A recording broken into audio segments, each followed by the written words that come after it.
Tu peux être ce que Dieu t'appelle à devenir sans te compromettre.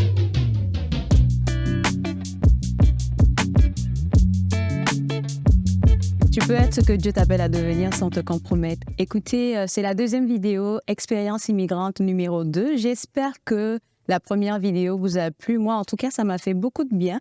Et cette fois-ci, on va parler de ce que Dieu t'appelle à devenir et de comment tu dois te préparer par rapport à ça.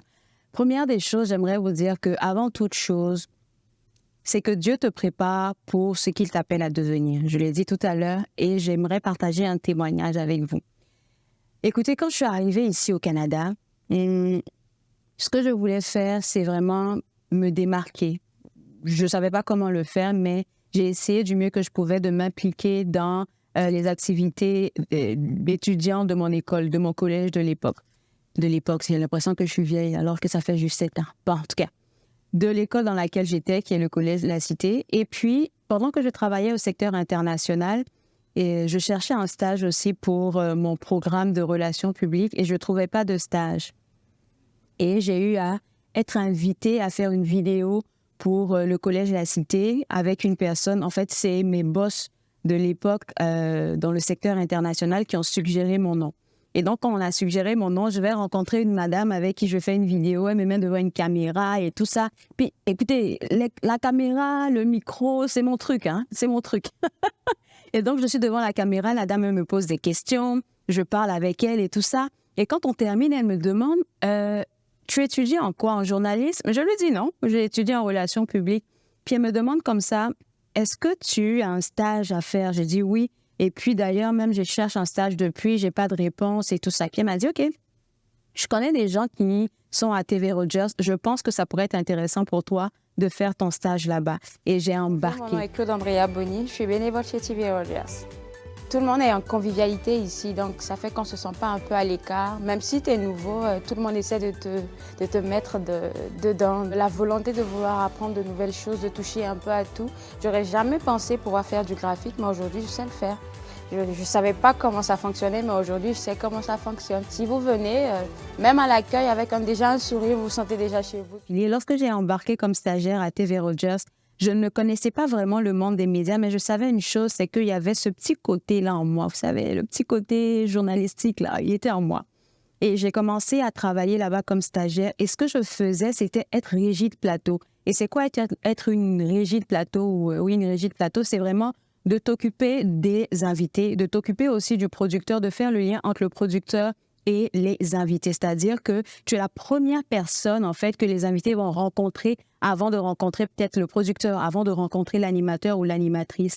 Et vu que moi, j'aime le monde, ben, j'essayais de mettre tout le monde à l'aise, demander est-ce que vous avez besoin de l'eau, est-ce que vous êtes à l'aise, est-ce que vous avez besoin que je vous aide avec votre micro. Et ce que je trouve intéressant dans ce petit partage que je suis en train de faire, c'est que les personnes que j'ai eu à rencontrer, c'est-à-dire les invités que j'ai eu à côtoyer pendant mon stage, sont devenus mes invités plus tard parce que j'ai pris la barre de l'émission quand l'animatrice précédente a quitté. Et donc, ce que je veux dire, c'est que souvent, Dieu va vous permettre d'avoir une opportunité parce qu'il veut vous mettre dans l'atmosphère dans laquelle vous serez appelé à travailler, dans l'atmosphère dans laquelle vous serez appelé à évoluer.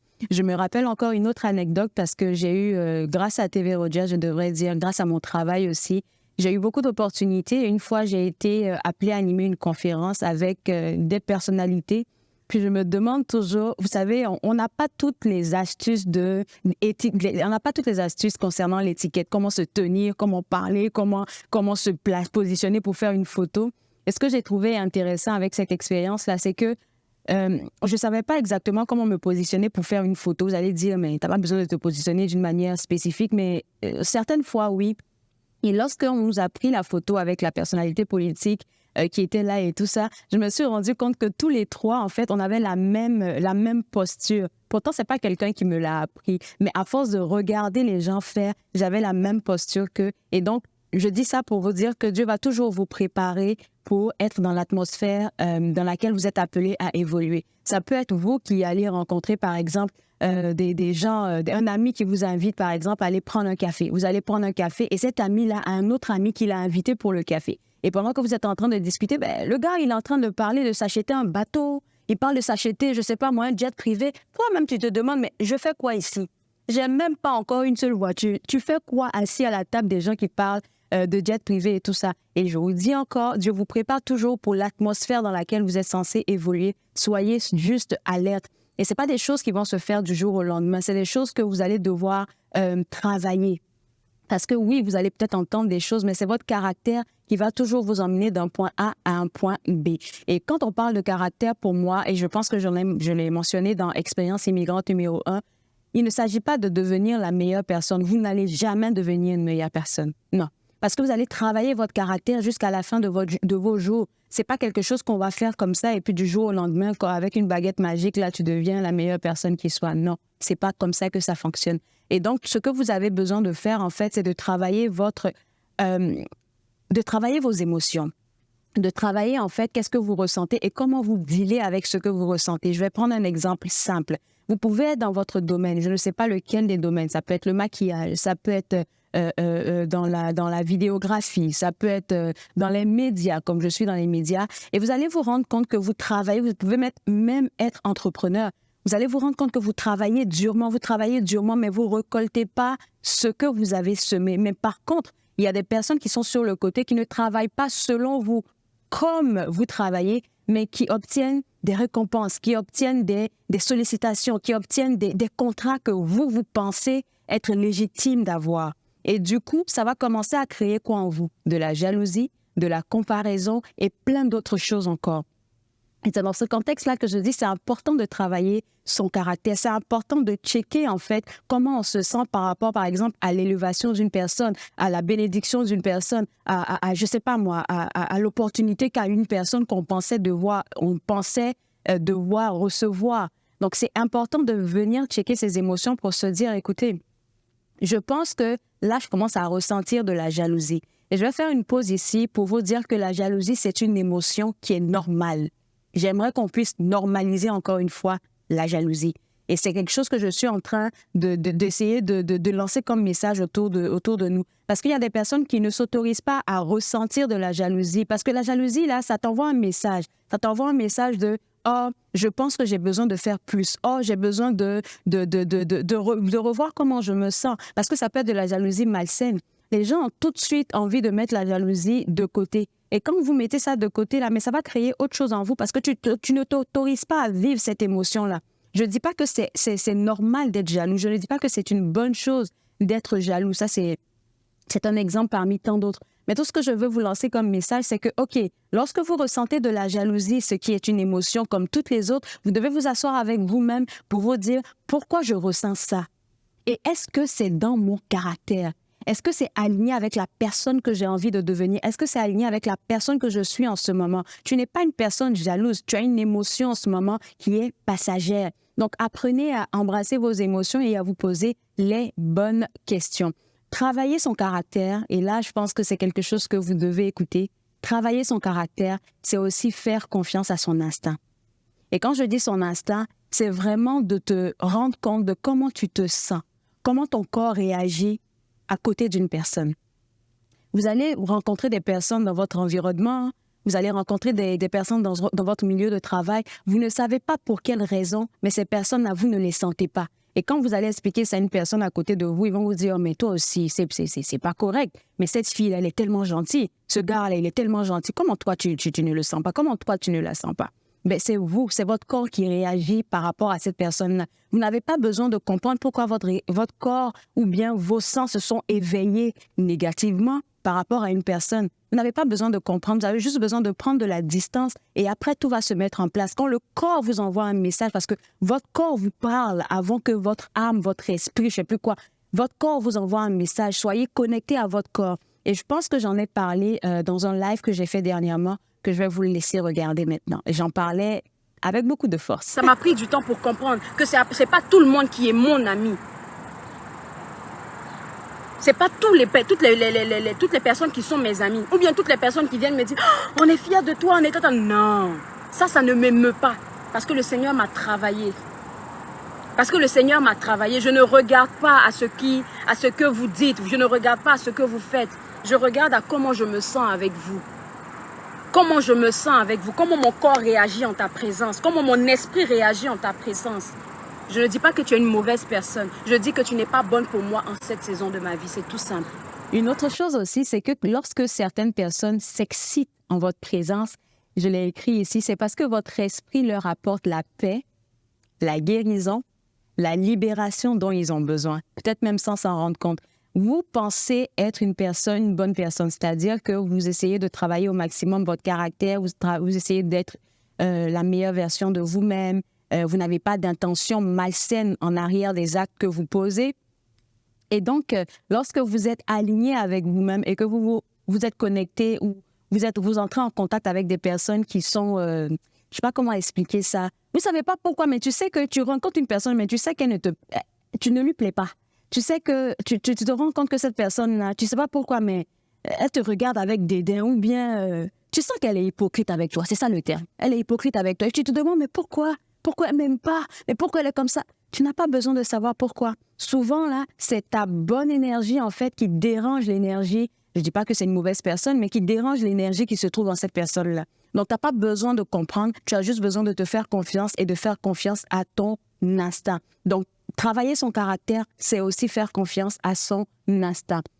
Tu peux être ce que Dieu t'appelle à devenir sans te compromettre. Et se compromettre, c'est agir en ayant conscience de l'intention en arrière de notre acte qui est négatif. C'est peut-être faire du mal à quelqu'un ou bien rendre l'appareil. On a toujours envie de faire ça. Quelqu'un à qui tu allais demander un service, la personne n'a pas voulu te rendre ce service-là. Et puis demain, elle se lève et puis elle vient te demander un service. Qu'est-ce que tu as envie de faire? Entre toi et moi, soyons sérieux. Tu as envie de lui rendre l'appareil pour te dire que, la roue tourne. Aujourd'hui, c'est à ton tour de me demander service et j'ai envie de te dire non. Tout ça, là, c'est travailler son caractère aussi. C'est éviter de se compromettre aussi. Parce que c'est pas parce que quelqu'un t'a fait quelque chose que tu es obligé de lui rendre ça. Et dans le domaine dans lequel je suis, et même en entrepreneuriat, dans tout ce que vous allez faire, vous allez toujours recevoir, vous allez toujours vivre, pas recevoir, mais toujours vivre des coups durs et des méchancetés. Parlant de coups durs et méchancetés, moi, j'en ai vécu. J'avais un beau projet que j'ai partagé avec certaines personnes. Et parmi ces personnes-là, en fait, il y a une personne en particulier qui a utilisé ce projet-là, a fait quelques petites modifications. Puisqu'elle avait plus de moyens que moi, elle a utilisé mon projet. Je le savais, mais ça ne m'a pas... À vrai dire, ça ne m'a pas affecté négativement. Ça m'a juste fait sourire. Parce que, du coup, je me suis rendu compte de comment cette personne-là elle était mesquine, de comment cette personne-là, elle n'était pas vraie. Mais ce qui m'a rendue heureuse, moi, c'est que ce projet-là, vu que cette personne a plus de ressources que moi, financières évidemment, ce projet-là a pu aider beaucoup plus de personnes que moi, j'aurais pu aider si je le faisais à ma petite échelle. Donc ça m'a réconfortée. Et secondo, je me suis rendu compte qu'en fait, c'est pas tous les projets que vous faites naître, en fait, qui sont pour vous. Il y a des projets que vous allez faire naître qui vont être utiles à d'autres personnes, à d'autres organismes, à d'autres entreprises, parce qu'elles ont plus de ressources que vous. Et vous ne devez jamais vous attacher à un projet que vous faites naître. Parce que le projet que vous avez, en fait, là, il ne vient pas de vous. Vous êtes juste un transmetteur. C'est sûr que ça fait mal. C'est sûr que c'est dérangeant. Mais à la fin de la journée, là, si ton projet va quelque part d'autre et il aide d'autres personnes, tu dois juste être heureux que quelqu'un d'autre te copie, n'est-ce pas? Et comme tu es aligné avec toi-même et que tu marches dans ta vie, dans ta lignée, et que tu marches de manière authentique, c'est sûr que tu n'auras pas juste une seule idée. Ta vie ne va pas s'arrêter à cette idée qu'on t'a volée. Non, elle va continuer. Pourquoi? Parce que tu auras 10 000 idées. Parce que tu es un créateur d'opportunités. Parce que tu es quelqu'un qui fait du mouvement tout le temps. Tout le temps, tout le temps, tout le temps. Donc, il ne faut pas se braquer lorsque quelqu'un nous vole notre projet ou bien quand quelqu'un nous fait mal, quelqu'un parle dans notre dos. Parce qu'à la fin de la journée, là, si tu penses que toi, tu es correct avec toi et que tu fais les bonnes affaires, ce que les autres font là, mais ça va leur retomber sur la tête. Je pense que c'est juste ça. C'est juste comme ça que vous devez penser. Et j'ai, pour ma part, ce que j'appelle mon devoir de compassion. Mon devoir de compassion, c'est aimer les gens comme ils sont, les couvrir d'amour, et même si cela doit se faire à distance, c'est ce que je me suis décidée de faire, de regarder les gens qui me volent mes projets de regarder les gens qui me volent mes idées et puis de me dire tout simplement, ben, c'est ça que tu es en fait. Et je ne vais pas rentrer dans cette boule avec toi en train de me chicaner avec toi parce que tu as pris un projet et tout ça. Donc, franchement, vers la fin, là, je m'arrête toujours sur mon devoir de compassion pour me dire, j'ai eu un projet qui ne venait pas de moi. Dieu est capable de me donner 10 000 autres projets. Mais ce projet-ci qui m'a été volé, en fait, il me permet de savoir exactement à qui j'ai affaire. Et c'est comme ça que je souhaite que vous puissiez réfléchir. Je pense qu'on a terminé pour aujourd'hui. J'espère que cette deuxième vidéo d'Expérience immigrante, saison numéro 2, vous a plu. On se revoit très bientôt, donc dans 2 semaines encore une fois, pour vous parler d'un autre sujet assez intéressant et je pense que ça va vous plaire. Je pense que ça va vous plaire. C'était Claude Andrea Boni. Bye bye.